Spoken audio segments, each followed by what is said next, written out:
Hello, everyone, and thank you, as always, for tuning into our market update, this being the August edition. As always, if you enjoy this content and find it informative, please click that little subscribe button down below. We truly appreciate all of your support. All right, let's get into it because it's been an extremely busy summer in Vancouver real estate. How busy, you ask? Well, so busy that I actually ran out of time last month and missed recording a July edition for all of you. So I do apologize for that, but as you will see shortly, I have some pretty strong numbers to share with you that will hopefully convince you to forgive me. And so with that said, let's take a look at those numbers.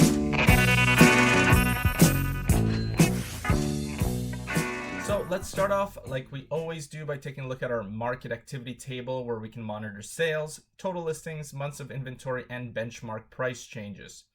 As you can see, sales in the month of July continued to rise month over month since the COVID-19 shutdown started in late March, early April.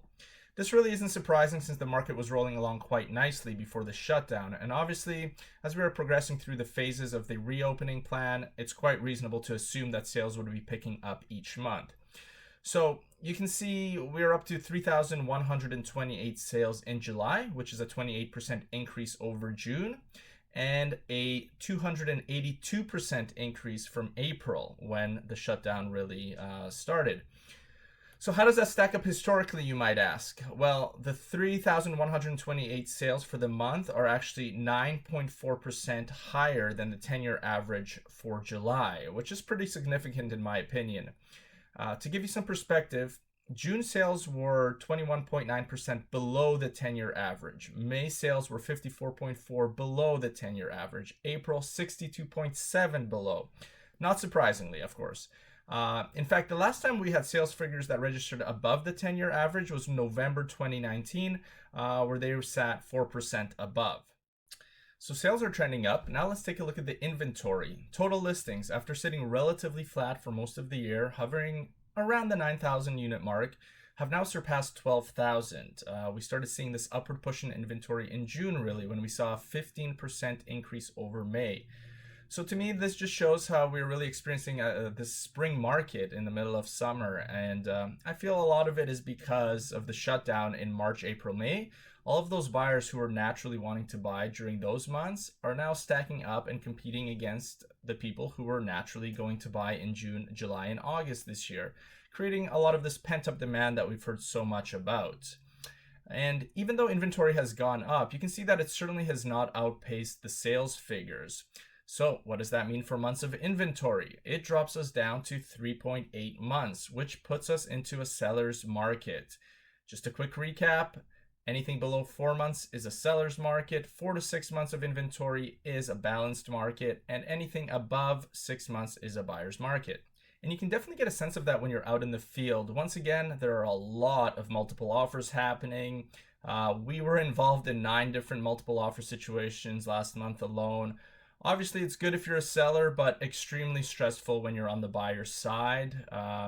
Happy to say we were able to navigate most of them successfully.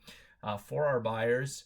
And when this starts happening on a regular basis, it starts pushing prices up. And I've talked about the correlation between months of inventory and price trends several times, and why looking at months of inventory is so important. And you can see here, as soon as we dip into below 4 months into a seller's market, prices begin moving upward, and we see a 0.6% increase over June in July. But one of the most interesting phenomena that we've been tracking here is the resurgence of sales and more so demand of single-family detached homes. Let's show you a breakdown of months of inventory by property type, starting with single-family. And look at what we have here, 3.98 MOI into a seller's market for the first time in forever, it would seem like. To give you some perspective, in July of last year, single-family homes were sitting at 7.4 months of inventory, well into a buyer's market. Next, we look at townhomes, and those also sit comfortably into a seller's market at 3.2 months, followed by condos, which are all of a sudden the weakest performing sector of the market at 4 months of inventory. We have all heard over the last 2 years how condos have been the only thing propping up Greater Vancouver real estate.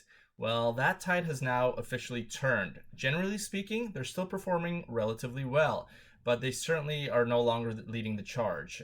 Sales of detached properties are up 33.3% over last year in Greater Vancouver, and in the Fraser Valley, a whopping 55.7% increase over last year. Now, a lot of people are saying that this resurgence in demand for single family housing is the COVID hangover, where people don't want to go through another quarantine stuck inside their apartments. They want to take advantage of record low interest rates. They want a yard, and they're willing to give up some of the conveniences of city life, which they've seen being taken away from them once already this year, and move a little bit further out into the suburbs. Others are of the mind that single family prices and demand was trending downwards for so long while condos were trending upwards, and the gap between the two property types was shrinking, and now it's simply hit a breaking point. I'll throw out another theory out there, and that is that the shutdown of our borders has eliminated a lot of condo housing demand brought forth by foreign students and temporary foreign workers.